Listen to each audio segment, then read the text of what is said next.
No one's ceasing trade with China, mind you. It's all focused on Russia. But China continues to trade with Russia. So China, for the next 5 years, is going to have very cheap energy compared to the rest of the planet and cheap resources compared to the rest of the planet. Meanwhile, it'll continue to export and be the world's factory unless the West decides to sanction China, which would be an even greater economic shock. My name is Benjamin Anderson. I'm an entrepreneur living in St. Louis, Missouri, and you're listening to the Vance Crow Podcast. Welcome back to the podcast. I'm glad you're here. Today we have another special edition focused on the Russia and Ukraine crisis. And we have a very special guest. Longtime listeners of the podcast remember Samo Burja, who runs Bismark Analysis, a company that advises clients on what is the likelihood that the country or the industry that you're in is going to survive, do well, thrive. How can you position yourself, your company, your industry, your country to be best prepared for what the future holds? Samo is one of my favorite guests. He is very articulate, thinks about things very deeply, puts lots of his thoughts in writing, and is truly an excellent Twitter follow, somebody that you can listen to and really capture ideas that you don't hear anywhere else. In this conversation, I really try and get at the idea of what is it that the Russians are thinking. I think that this is one of those perspectives that people often overlook because we get caught up in the milieu of information coming at us from all directions that seem like they're offering us different perspectives. It seems like we're hearing from everything from CNN to Fox to European news, and they all are saying the same thing, and so therefore we assume it must be true. But I find myself being really reluctant around this. It makes me uncomfortable to realize that actually there's other perspectives you could be having. You could be trying to hear, what do the Russians think? What do the Chinese think? What do other countries that are not as directly involved in this conflict, what do they think? What are their perspectives on who is right and wrong? How bad is the incursion? And how should we be thinking about what's going on here? So it is a great honor to have Samo on here to give us yet another perspective.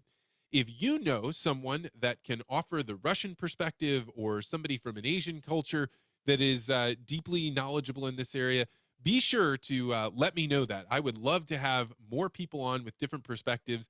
I, in truth, don't care at all what their perspective is in terms of whether they're right or wrong. What I want to know is, what do other people think? I think that's one of the greatest values that this podcast can bring. And in truth, I think really it's one of the best things that we can offer a world in conflict right now, is a way to try and get out of the mob mentality where we think we know what everybody is thinking and really challenge and test some of those assumptions to see if maybe we're a little bit limited in what we're thinking about. You know, when we wake ourselves up and we view ourselves as individuals, it allows us to walk away from being a part of the mob.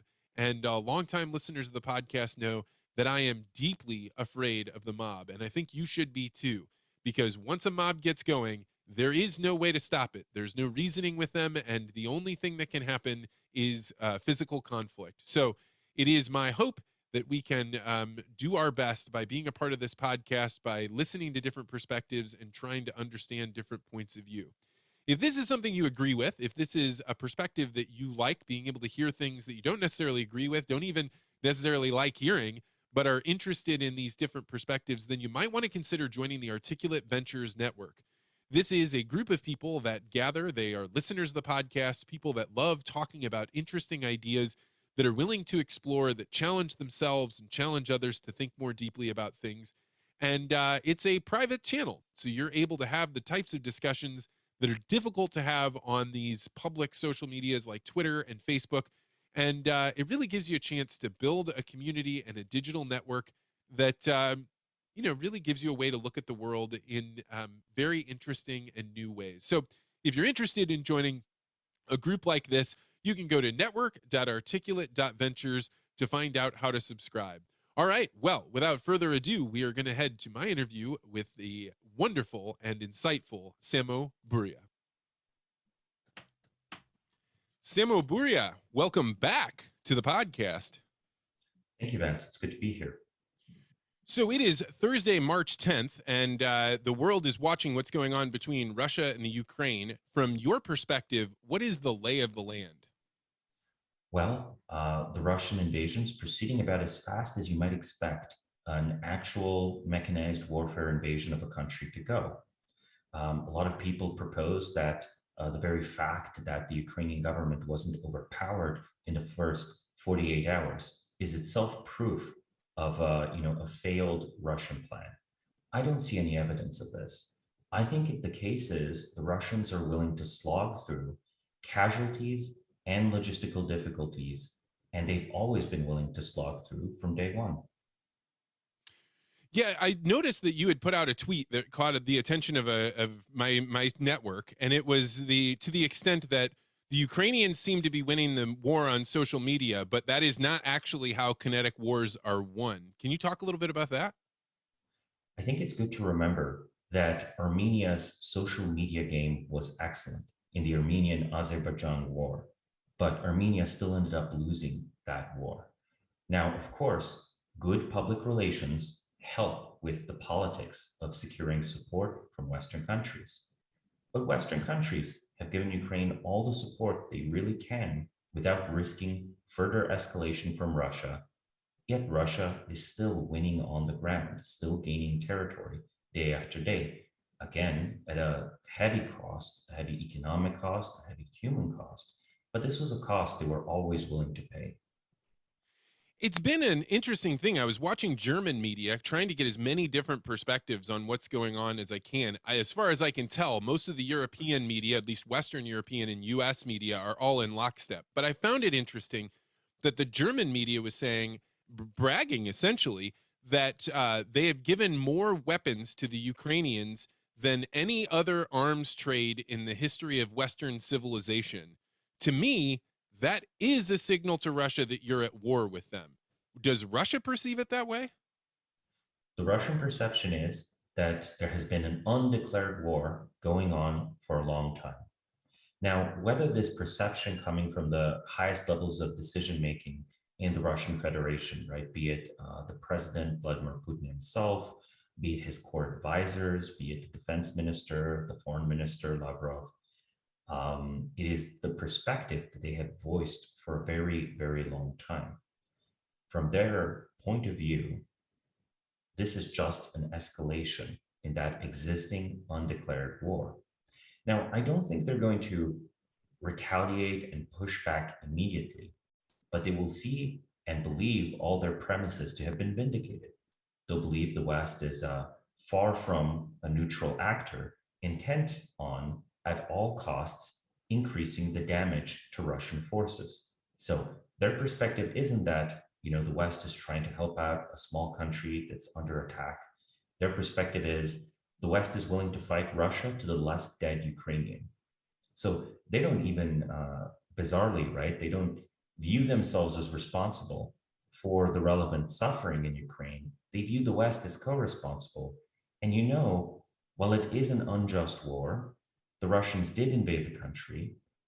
We do have to acknowledge we are increasing Ukrainian body count through this aid of weapons. When you looked at the buildup to the war, was this something that was obvious? It was of course going to happen that he was going to invade, and people just miscalculated what they thought Putin was doing, or something else?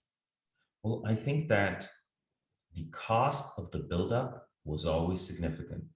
Russia put something like 80% of its forces in a military district right next to Ukraine's border.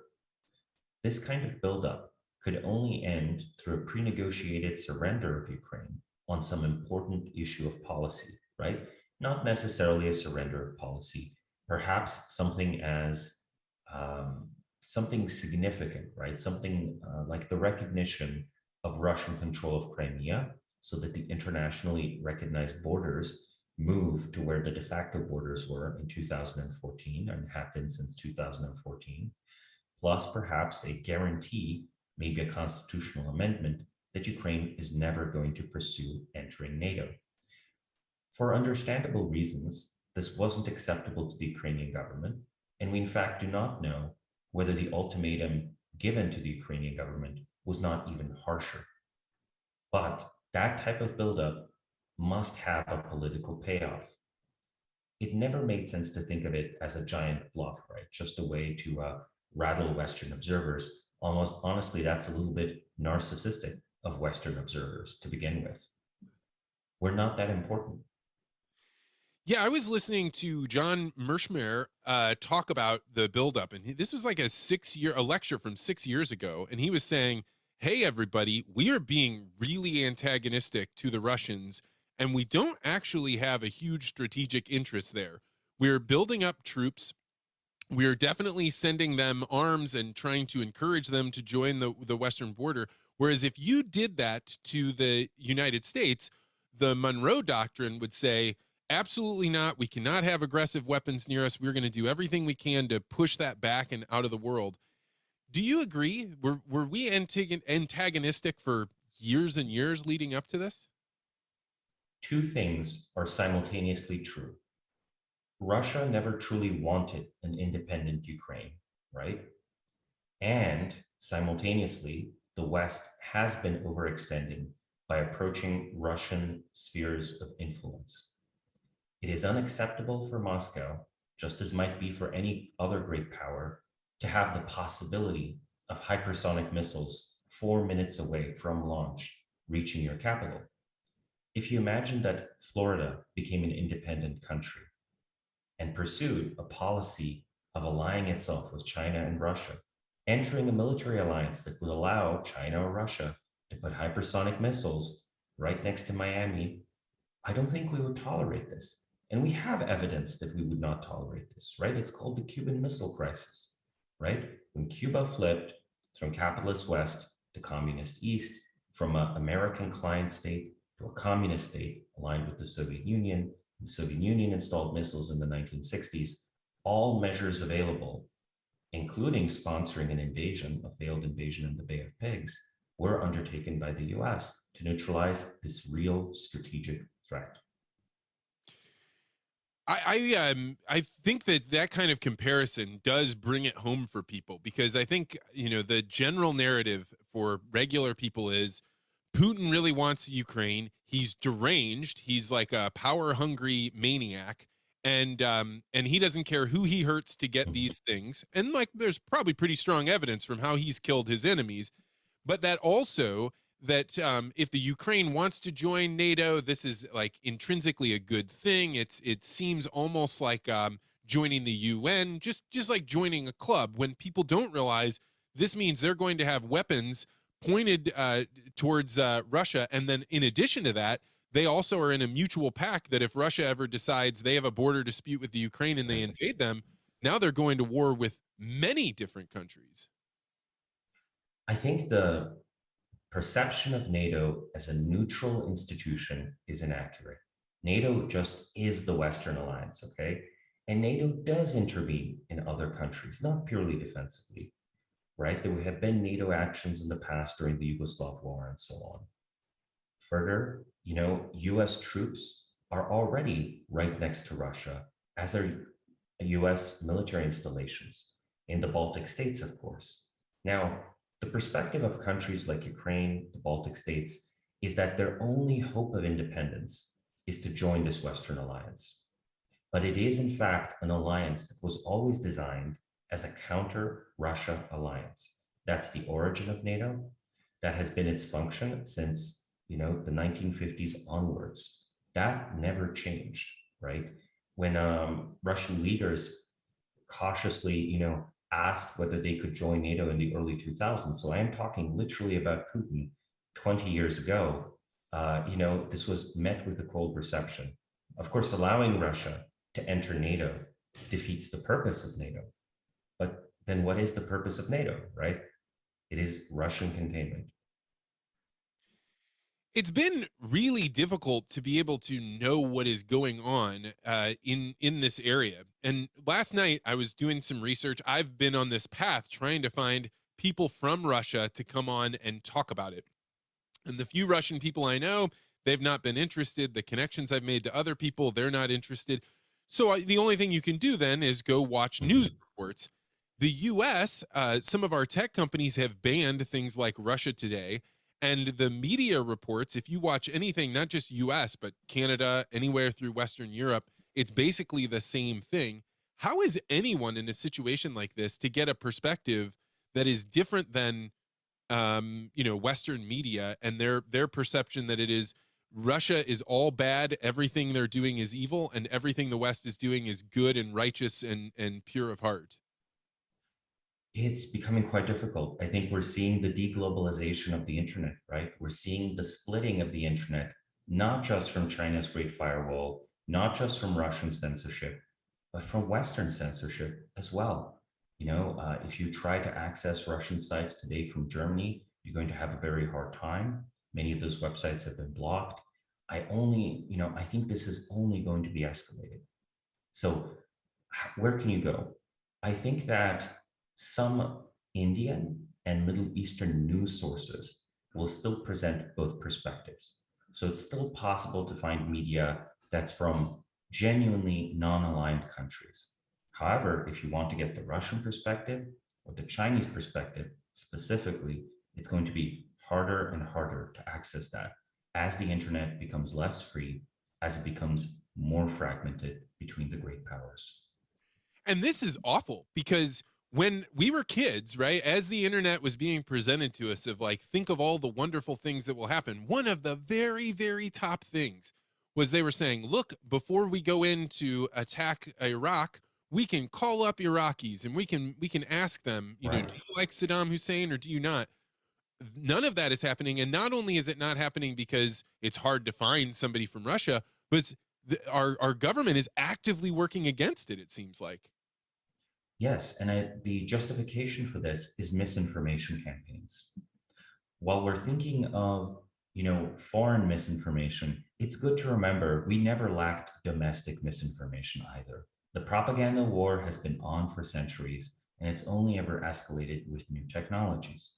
Still, it used to be the case that we believed that, Russian propaganda, we can hear it, and they can't hear our stuff because our stuff is just better. It's more true, right?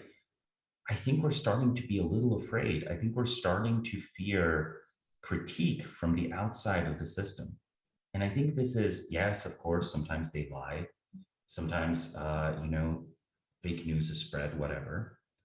But some of their critiques are starting to ring true, right? If you watched RT, Russia Today, you wouldn't just see Russian propaganda, you'd see real critique of the American and European systems. You cannot see that critique anymore. And it really is a taking away of a larger picture that I think is really important. I've really spent quite a bit of time trying to figure out what are all the different ways you could look at it. And last night, as I was preparing for this interview, I noticed that there was a video of a beautiful woman with a kitten, and she had her hair kind of out of a ponytail, and she looks frightened, and she's running up a trail. And maybe she genuinely is frightened of attack helicopters of Russians that are coming. But it was shown on so many different media outlets that the only conclusion you could come to is there's only one Getty image that they can all access, or this is a part of a campaign where they're tugging on the heartstrings. Like the little boy that had his home bombed, he's on every single channel. The beautiful woman with a kitten on every single channel. I have entered a world of fearing my own country's propaganda that I never imagined I would get to. Well, the key dangerous part of this is that people believe themselves to be the co creators of what they see on social media. We've known for a while that that is not fully true. Algorithmic boosting and deboosting of content allow you to select from user generated content and find any message you might want. Further, a lot of seemingly independent projects, spontaneous projects, are by now well funded media operations. So, in a very real sense, social media has now evolved to be, the kind of product that cable news was back in the day, right? There can be a single perspective, there can be an official government line, it can be backed up by all major sources, and it can be completely wrong. Well, and the biggest fear for me is like I was just speaking with a guy from Canada, and we were talking about the Canadian trucker convoy, and he was saying it's still going on in Canada right now. They're Interesting. still, people are arrested, money is frozen, it is all still going on. But that instantly evaporated from the national conversation in the United States about what's going on. And you watch people go from being experts on what Canada should do in the trucker convoy to having this sensation that they are experts on, Eastern European global politics.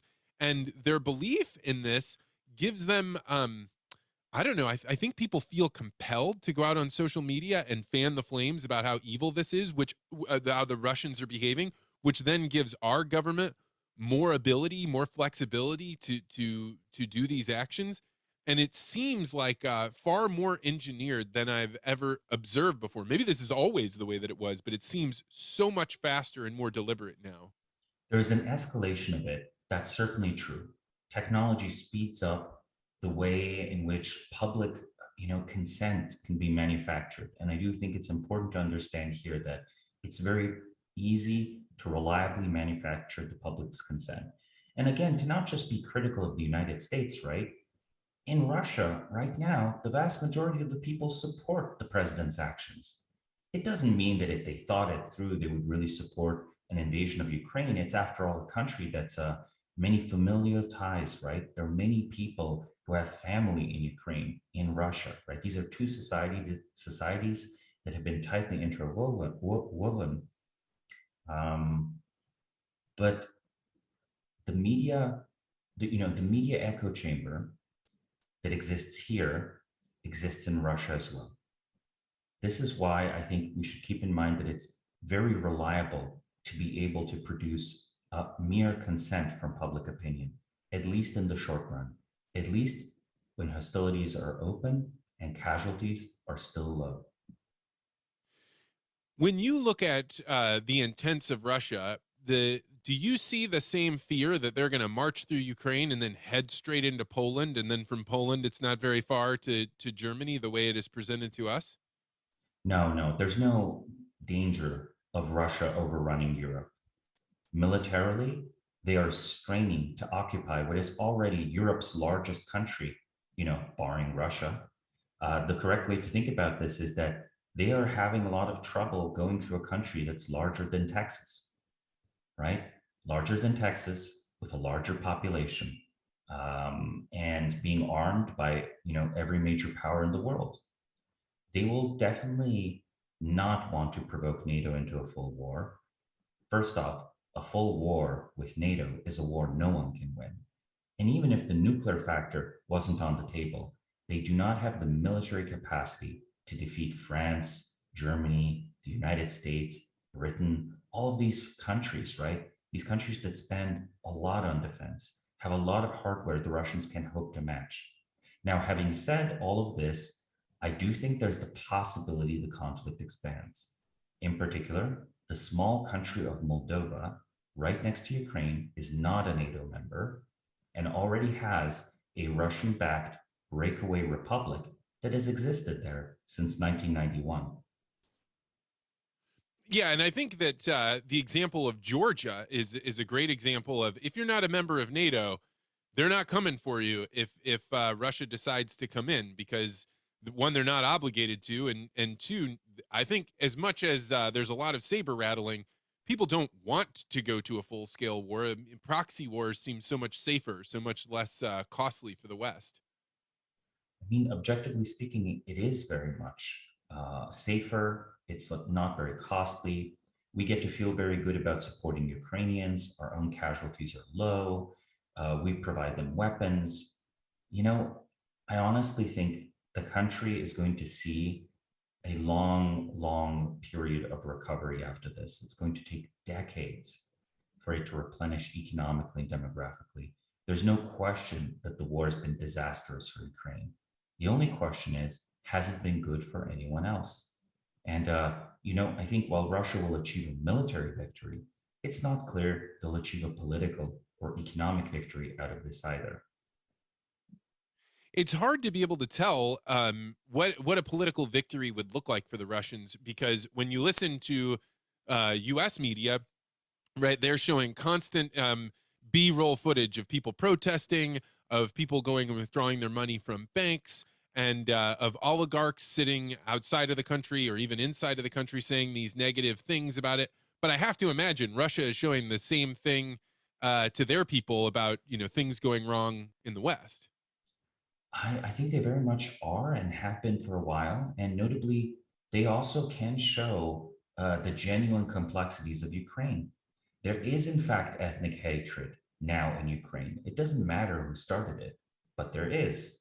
So if your pretext for invasion was to protect ethnic Russians living in Ukraine, well, there's now evidence that they are persecuted. No, it is a self-justifying process, a self-fulfilling prophecy.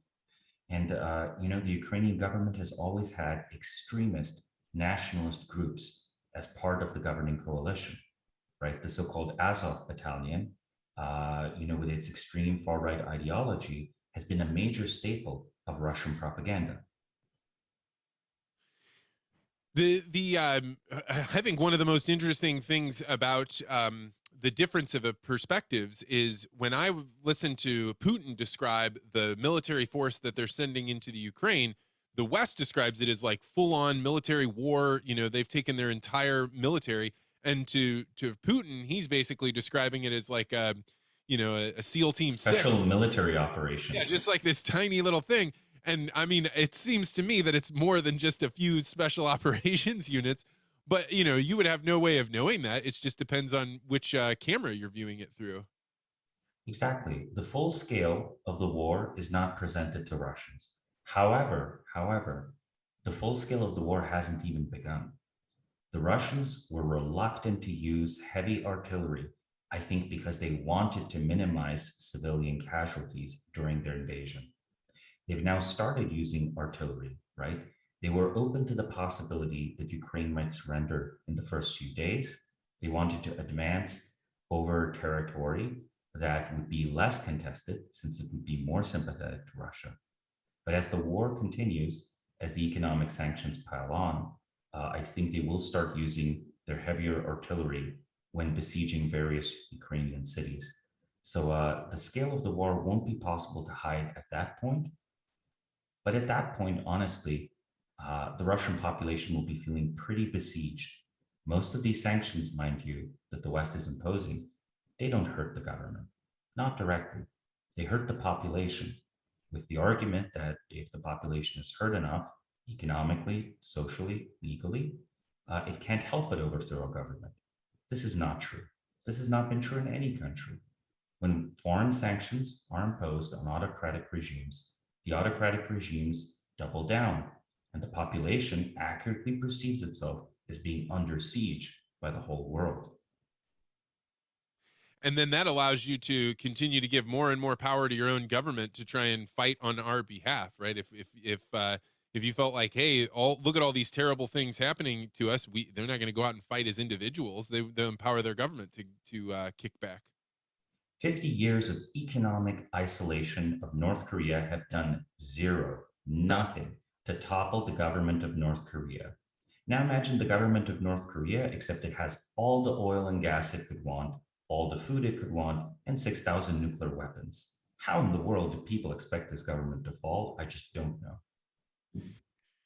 So when we think about the future of Russia, or really the future of the globe, you had mentioned the deglobalization of the internet. Are we also going to watch the end of globalization? I mean, Russia is talking about if you're a country that's been producing something here like IKEA or Apple, you leave your factories, we are going to nationalize them and we're going to have them for ourselves. It's a very reasonable response from Russia. What are they supposed to do? Wait for IKEA to disassemble its factory and reassemble it in Sweden? Come on, they can't even buy IKEA's furniture anymore. The economic shock for Russia is real. There'll be a real high economic cost to this, but nationalization is a good counter response to what's happening. Nationalization breaks, as arguably these sanctions themselves have broken, a lot of the core assumptions of how trade is supposed to work in the modern world. With these assumptions broken, trust is broken, not just with Russia, but every country around the world. If you now do business with Western companies, you know that your government, if it comes to conflict with Western governments, will in fact feel, sanctions not just from the top, but from the middle. All of these large companies that are refusing to do business with Russia. There are many people in countries like India, like Brazil, who are thinking to themselves, could this happen to our country one day? And should we not keep these companies out as a matter of national security? Yeah, all of a sudden, China's a process of owning 51% of any company that's in there, all of a sudden starts coming into clearer focus that they maybe have more accurately predicted how the West will fight their battle, which through capitalism, you just start shutting down the ability for people to trade with you. Right. China's insistence on controlling all the companies within China and various measures to keep out Western technology giants, especially, start looking like common sense instead of authoritarian overreach. So, what have you learned about the Russian military that you didn't know before they actually took action on such a large scale? I think the key difficult thing to always predict is success or failure at logistics in war, right? Logistics is the core of war. I think the Russian army has actually fought about as well as I would have expected. And I was a little bit contrarian. We wrote a detailed report on how Russia's military reforms have gone very well. They were met with stiffer than expected Ukrainian resistance. But more importantly, when their advances proceeded, because again, they are overpowering Ukraine's military. That is not in question, by the way. They are definitely overpowering Ukraine's military. They've advanced so far that they had difficulty supplying their own troops, their own vehicles with fuel, with ammunition, and so on. These kinds of difficulties are inevitable when you first fight a large war. And, this is a case where the Russians are being a little dishonest. I have to say it's not just the West, the Russians are dishonest as well about what's happening. This is Russia's first big war in a very long time. I don't know of a single example of a state in the modern era fighting a large war for the first time without any serious logistical problems. The Russians are experiencing the inevitable growing pains of fighting a large war for the first time in decades.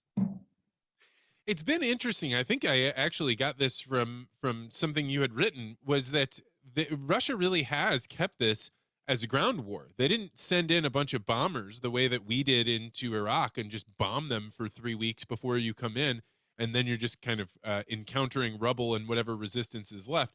They've been much more about moving tanks and small scale artillery. Is that right? Yes, this did not surprise me at all because, as we wrote in the Bismarck Brief reports, Russian military doctrine was never oriented around securing air supremacy. It was only oriented around denying NATO air supremacy. So even as we speak, Russia has a difficult time manufacturing enough planes to ever match the West. This was never a possibility. Even at the peak of the power of the Soviet Union, they spent themselves into oblivion, trying and, of course, failing to match US defense spending. Now, adapting to this, they have relied much more heavily on artillery to bring the firepower necessary to, secure victory on the battlefield or bring a city into submission. So the initial barrage of Russian missiles that we saw on day one, that was all that was ever planned. It wasn't that they tried and failed to establish air supremacy, bombed the country for weeks on end, the way the American style of war goes for it. No, they did just enough to open the operation. And the operation is a ground war, a land war, where heavy anti-air defenses deny air supremacy to either Ukraine or its Western allies. Meanwhile, artillery does the dirty work of delivering firepower. Do you think, from the amount of civilians that have been killed and the amount of destruction, that Russia is, on target? Was this about where they thought they would be? Have they killed more people than they thought they were going to? Like, how is this playing out from their perspective? I think that they counted for higher casualties on both the Russian and on the Ukrainian side than Western military planners are comfortable with. This isn't to say that they wanted to kill more people. And as I already said, I do think that in their own way, they tried to minimize civilian casualties early in the war, hoping the government would just surrender, hoping, but not planning for it. You know, Russia had immense losses occupying uh, the Chechen Republic, right? This autonomous region within Russia in the 1990s. But the Chechen Republic was a young society, right? Uh, Chechens basically have a much higher fertility than either Russians or Ukrainians. They had plenty of manpower. Insurgency is a young man's game. So Russia is going to win militarily, but after it does, and of course, this might still be an economic or political loss for Russia, I actually think that the regions they choose to occupy of Ukraine, when they run their cost benefit analysis, I think they're not going to have a stiff insurgency at all. The Ukrainians are just too old. The average age in Ukraine, I think, is like 47 or 48. So you're saying that it'll be easier for the Russians to occupy it because it'll be so much more difficult for them to mount an insurgency? The Russian occupation of the regions of Ukraine they take will be notably easier than the occupation of Iraq or the occupation of Chechnya, right? Because Iraq, Chechnya, Afghanistan, these are extremely young societies with lots of young men who have nothing to lose. Ukraine, on the other hand, is just like Russia itself, demographically drained, both due to emigration and due to decades of low fertility and high mortality. That is a fascinating assessment. I was looking up the population of Ukraine, and it's been going down in terms of millions of people. They're now at 44 million, but it wasn't that long ago. They were at 48 million, 50 million, something like that. And to think about them being older, you're right. When I was 20, it would have been a lot easier to get me to join up in the military. When you're 40, I'm not going out there to go hide in the woods to go pretend. I mean, it's very unlikely that I would be doing that. Right, right. And we should remember that, we are expecting the defeat of the formal Ukrainian army, and then a number of disunified resistance organizations are likely to show up. These organizations are not going to agree with each other as to what the post war Ukraine should look like and what the lessons of this war are. All of these diverse political perspectives that I alluded to that exist within the Ukrainian government, right? Moderate liberals, patriots, let's say extreme nationalists, pro Russian, anti Russian, each of these is going to have their own organized military faction recruiting partisans, recruiting people to fight. And perhaps Western weapons are still going to flow into the country. So they're going to have some initial success. But I think we shouldn't assume they'll all be fighting together. This wasn't the case even during World War II. During World War II, when Nazi Germany, say, occupied Yugoslavia, there was in fact an ongoing civil war between the various resistance groups because they couldn't agree what the politics of the country should be after Nazi occupation is over. And I think unfortunately, Ukraine is going to have a similar problem. Speaking of insurgents and people that are fighting that are not part of a formal military force, I was really astounded when the Ukrainian people, they're defending their country. You do whatever you need to do. That's your own prerogative. But when civilians start throwing Molotov cocktails, you are now becoming a combatant. And the encouragement of civilians to take those actions, like that changes the state of the game you're playing, because all of a sudden now the military fears the civilians as opposed to trying to go around them in some way. Yes, I mean, this type of relationship between soldiers and the population of occupied areas, this can escalate to very nasty places very quickly. I understand the desire to resist. And, I do think that until the war is lost, resistance is in a way understandable. Uh, but, you know, encouraging this is essentially encouraging people to sort of violate the laws of war. And then I don't think necessarily the Russians are going to adhere to those laws either in the long run. Uh, but there's no reason to race to that conclusion. Yeah, I agree. I also, I had a guest on the podcast, good friend of mine, very sharp guy, a Russian scholar, but even he was calling for the assassination of Putin, which I'm like, woo, you start doing that, like this is how all sorts of chaotic things can happen because right now Russia is run by one person, but imagine the disunity, just the same way when you cut off the cartel heads, right? All of a sudden, everybody's trying to occupy that power, and things can get wildly out of control. For Russia to remove Putin would result in an immediate power struggle, possibly among the generals. I don't think it would escalate to a full civil war. I think you would see a military coup very quickly. However, a military dictatorship can ill afford to lose a war, even if it's the war Putin started. So we would not get a more reasonable leader or a more reasonable negotiator at the table. We would get a leader with vastly fewer options, stuck in a much worse situation than Putin is. If there's going to be a negotiated peace between Ukraine and Russia that preserves the sovereignty of Ukraine, Putin's going to be at the other side of that negotiating table.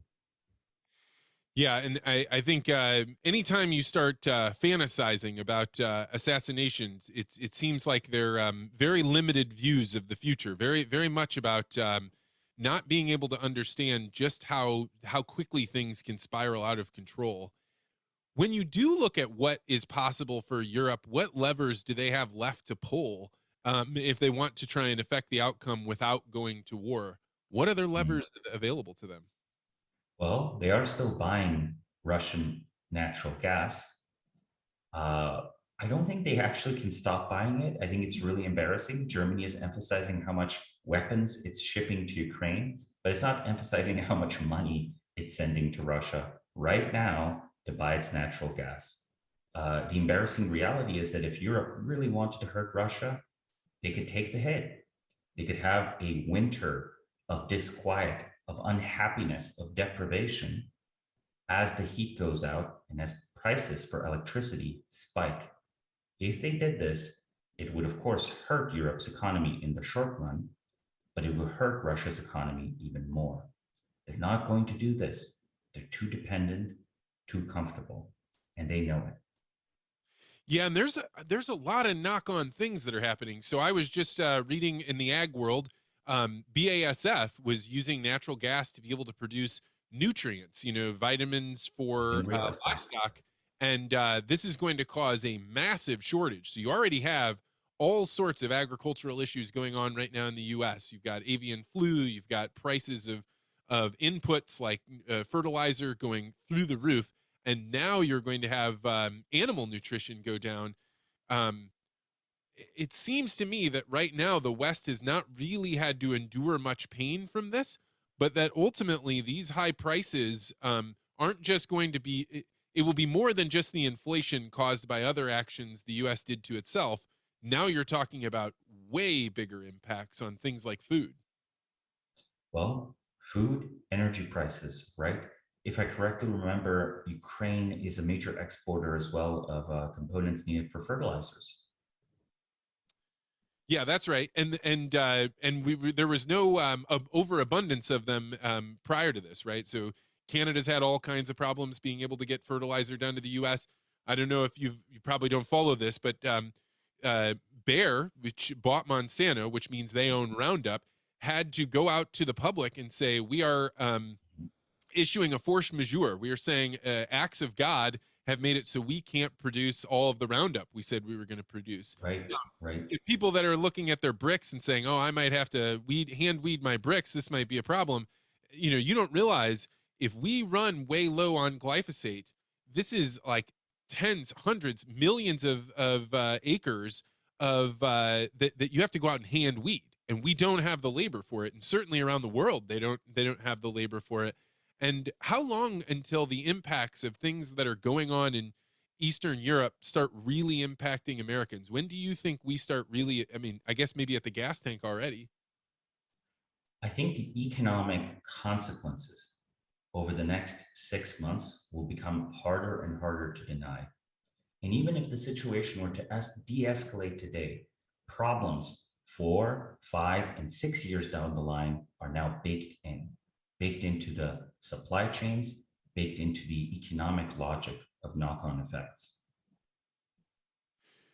So, yeah, how do you predict this all shakes out? You think Russia is done moving forward in the Ukraine in the next 6 months?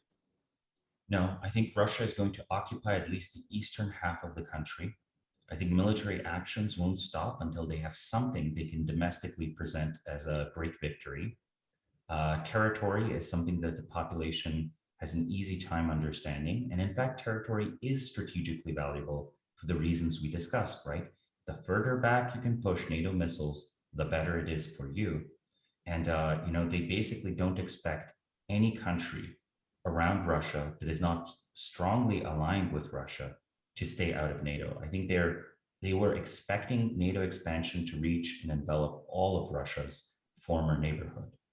So, economically speaking, I think the West is in for quite a crisis. I think this will be an economically very difficult time for Westerners. I think there will be a decline in living standards. Of course, there's a massive decline in living standards within Russia to be expected, but we're going to see a decline in living standards in the United States and Europe. In the mid run, American industry will recover because America can, to a significant degree, produce all the fossil fuels and natural resources that it needs. However, Europe is in a trickier position. Europe has no good options for acquiring resources, and especially energy resources. Over time, the German economy will find itself more and more marginalized, and with the German economy, the EU as well. They might become more militarized simultaneously, but their old economic power will erode rapidly. The US, meanwhile, depending on its exact policy, might end up seeing something of an industrial revival over a 20 or 30-year period. There will be some benefits to reshoring if it's done. What do you think about the U.S. dollar globally? I mean, now you can see that, like we were talking about before, countries pulling out, they're using their economic power, Apple Pay not working, Google Pay not working. So suddenly now all these countries, in addition to knowing you don't want your factories there, now relying on the dollar or relying on different financial instruments. How does this play out? I think if the Chinese were not already intending, they now intend to create a new global reserve currency. And no one's ceasing trade with China, mind you. It's all focused on Russia. But China continues to trade with Russia. So China, for the next 5 years, is going to have very cheap energy compared to the rest of the planet and cheap resources compared to the rest of the planet. Meanwhile, it'll continue to export and be the world's factory unless the West decides to sanction China, which would be an even greater economic shock.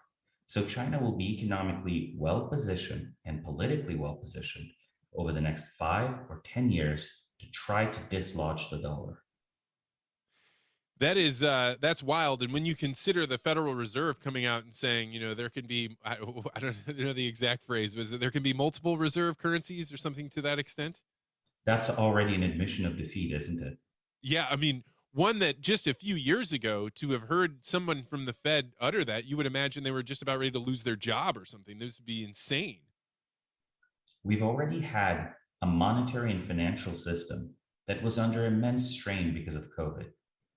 This just might be, well, it's not even a straw, right? It's a whole heap of straw, but it might be the straw that breaks the camel's back.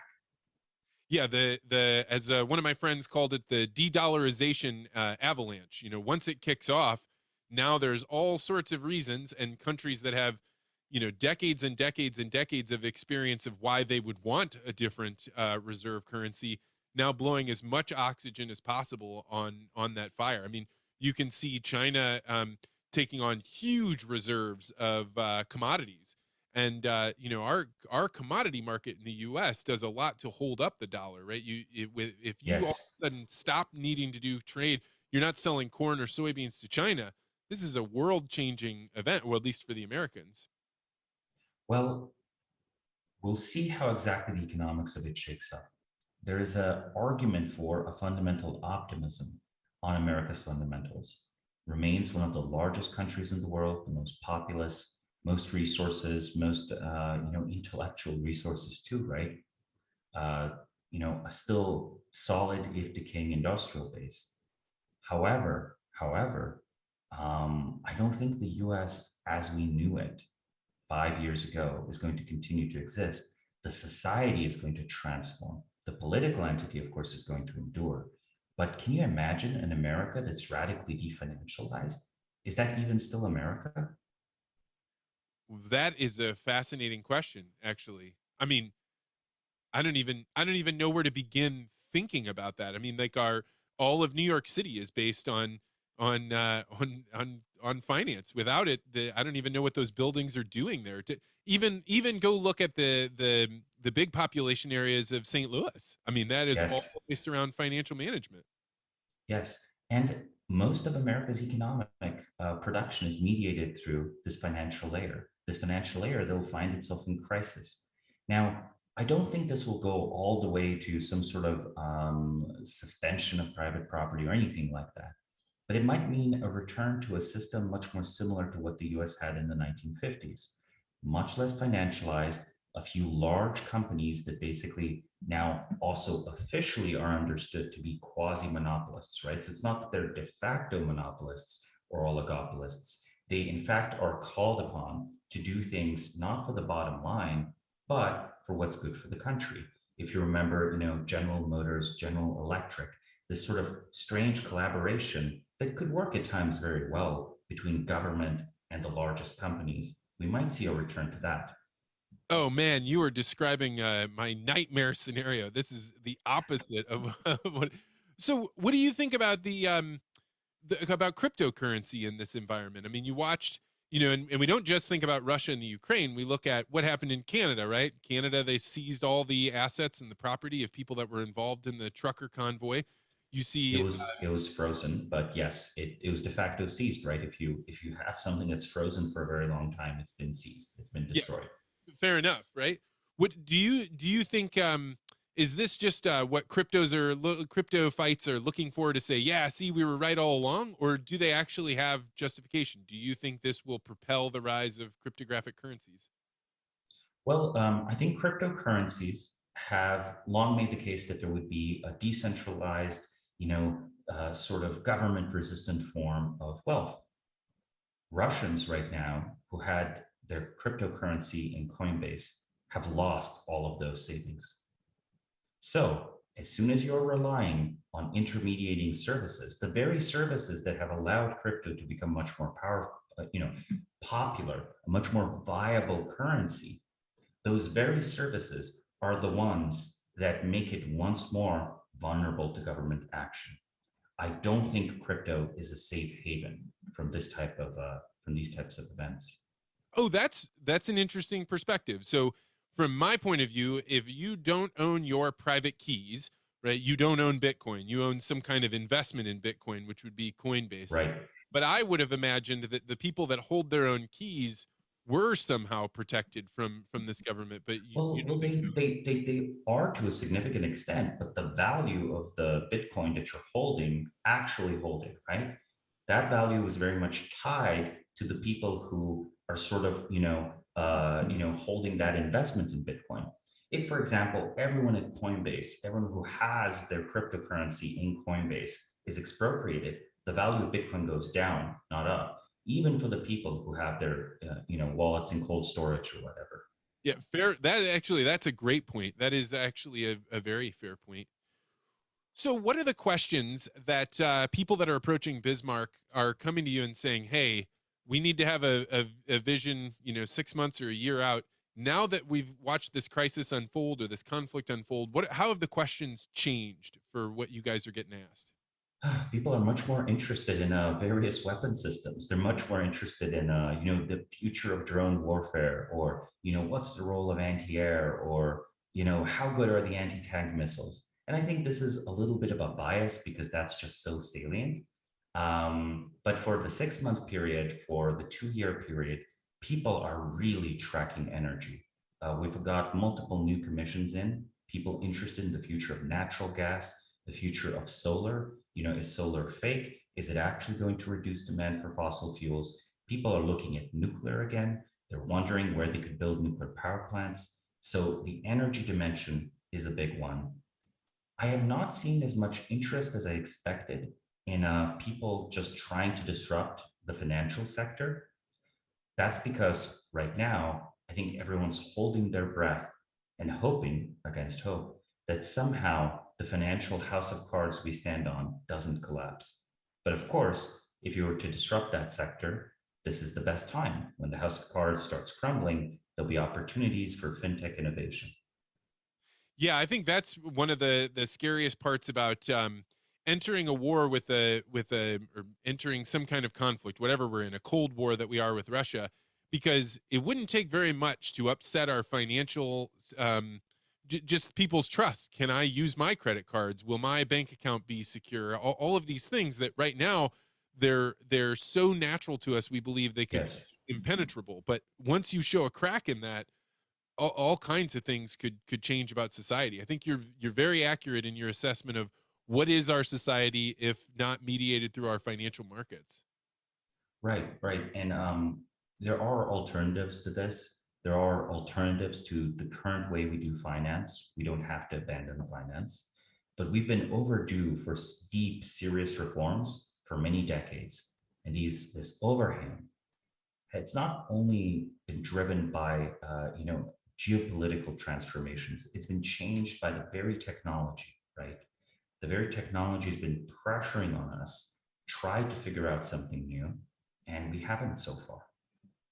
So this is completely based on a buddy of mine telling me all about it, a guy named Michael Ring. So I've not actually looked into this, but he was telling me that John Deere just made an announcement that they are now capable of retrofitting people's tractors to run entirely on ethanol and being able to produce that ethanol from corn. The challenge has been, can you make cylinders that can withstand the heat of ethanol?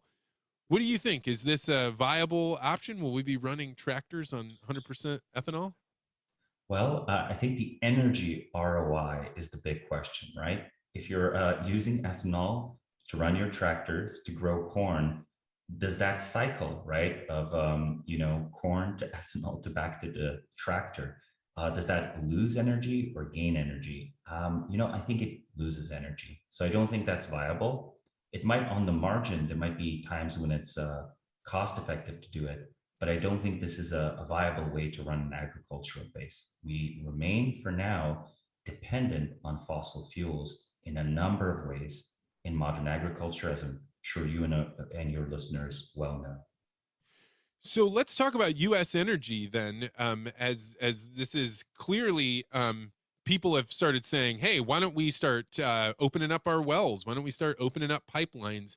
Do you think the political will be created to kick back on some of the pressure to shut these things down, not allow pipelines?